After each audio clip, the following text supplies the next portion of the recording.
And he did try to get me to do that multiple times. He tried to pay me off, buy me off, just say, look, just take this money and go home and look the other way. There was a variety of ways he did that. I'm not going to get into all of them. One of the ones that was cited in the complaints, we had a lot of NFTs, Bored Apes, Mutant Apes, several other NFTs that were company assets that he would basically leverage. You put up collateral, take a loan against it, use it for gambling, and then lost the asset. So he lost several $100,000 worth of NFT assets, more or less. A lot of funds disappearing to different places, unauthorized movements of funds to personal, business funds going into personal places or to gambling places, as well as, all sorts of stuff on travel. And, there's a lot when it comes to misappropriation.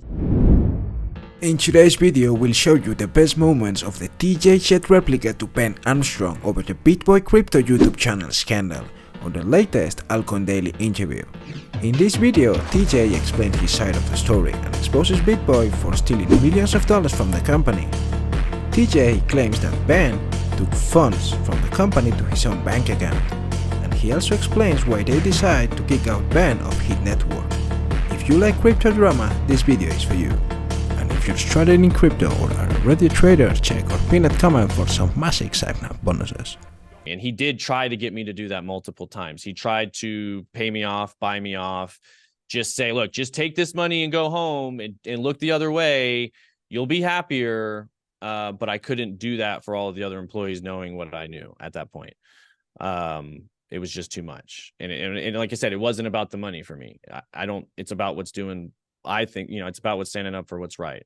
No, I would not have changed anything. I knew most likely it was going to come here. Like I said, he told me he was going to do this at the very beginning. I feel like this is still the right thing to do. We're going to get through it. And, it's standing up for what's right is never the wrong thing to do.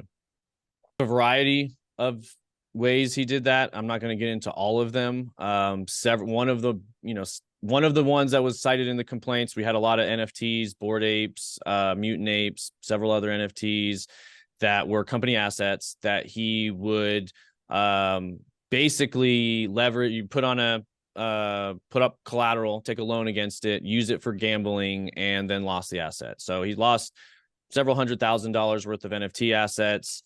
We also had our corporate portfolios that we used to show and do videos for. I mean, we would do a portfolio video every Friday. And then at one point, he more or less just drained all those portfolios, sent those to stake. So a lot of funds disappearing to different places, unauthorized movements of funds to personal, business funds going into personal places or to gambling places, as well as, all sorts of stuff on travel. And, there's a lot when it comes to misappropriation of funds. But to be honest, I don't really want to go into too many of those details for a variety of reasons. He is entitled to a 67% owner's draw, and he's taken well more than 67% of his owner's draw. So that's not how I think the biggest issue with a lot of this is Ben really doesn't understand the difference between himself and the company. He says, I own 67% of the company, which is true, but he acts like he owns 100% of the company. And when you own 67% of the company, you can't just do whatever you want with all the assets all the time. So he took an owner's draw home every single week. When I said he withdrew millions of dollars from the company, it's because he did. Millions of dollars from the company he took home personally. And that's for his 67% of his owner's draw. That doesn't mean you can do whatever you want with the corporate funds and the corporate balance sheet. I mean, you understand business, the difference between a corporate treasury and your personal bank account, right? Almost none of our statements we're making don't have evidence behind them. That was the entire purpose of having the attorneys take statements to begin with. They took statements, they followed up on the statements, and we've been, collecting information ever since. So it was a variety of different substances. He's already named a lot of them, but for, it was a lot of the steroids abuse. And I think Xanax was verified. And again, a lot of this is going to come out, the details in the evidence that comes out, but a variety of different steroid abuse muscle relaxer abuse. Like I said, I believe I mentioned he was taking Adderall or asking his assistant for Adderall, and more. So for me, it was the behavior effect of the substances, the rage, the mood swings, the bizarre choices. So that, that's where the substances come from. A lot of that's self-admitted by him. Drug test were the drugs in question, and really there was a lot of other questions that came out about that drug test as far as the validity of it. That's an interesting take. Ego, you could say as well, has played a big part of this. And I do think a lot of people have seen changes on the channel over time to behavior. Was it the fame? Was it the substances? Was it the variety of other things? Like that's anybody's guess. It's probably only Ben can answer that. But there is no doubt Ben Armstrong today is not not the same Ben Armstrong that used to run the channel. And I signed the document, but the patents are in the company's name, or the copyrights or the trademarks. It's all done for the company, on the company's behalf. We hired an attorney to do it. She did it. I signed it because I was the CEO, and either one of us could have signed it, and it wouldn't have changed the fact that the trademark is owned by the company. And when whoever's, when he was no longer with the company, he doesn't own the trademark. But again, I don't care.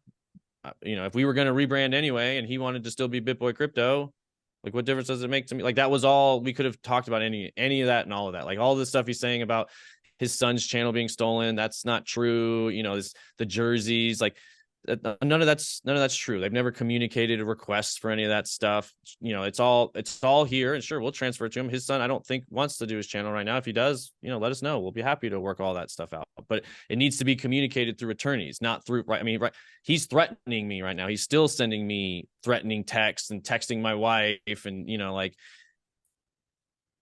we just got to get to a point of sane communication. And unfortunately, we've never been able to do that throughout this whole process. It's been a battle. I've been trying to do that with him.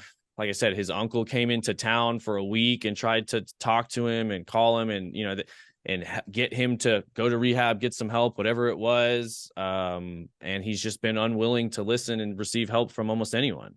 And the more they tried, the more he turned on him. I mean, I can't believe what he's saying about his uncle now. I've never tried to bribe his uncle. I've never, his uncle's not, this is all just crazy. There's no giant conspiracy for 8 of the people, the closest people who cared for him the most, or 7 or 6 or whatever he's saying. Like, there's no conspiracy for all of the people who cared most about him to overthrow him for what? I just don't even understand.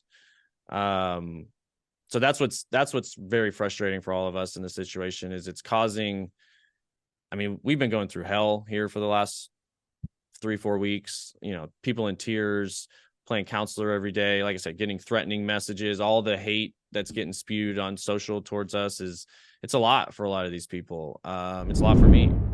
Now let's take a look at the Bitcoin's option chain.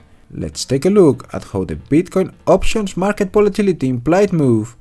To do so, let's check the ATM straddle of Bitcoin, which is currently trading around 27,000. Let's check the implied vol price by the market, and let's calculate the cost of an ATM straddle. To do so, just spot the midpoint of the call and the midpoint of the put to calculate the cost, and just do a quick ratio of the 27,000, and we see that there's an implied move of around 13% over the next 2 months. And the current cost to implement the position is around $3,500. So if we make a quick head check of what the move of $3,500, we see that the market is pricing a range-bound scenario with slightly more downside potential over the year end. Since most options expire worthless, this will give us a ballpark of the high-end expected volatility for the Bitcoin till the year end. And these are the ranges of the implied straddle if we put it in the chart. Is this a great opportunity to buy this straddle? Put in the comment section down below if you would buy the straddle, or if you would rather sell it and capture the premium. And check the pinned comment for a very special Sagna bonus, as Bybit is giving you free $20 just for creating an account, so you can start trading real money within an hour.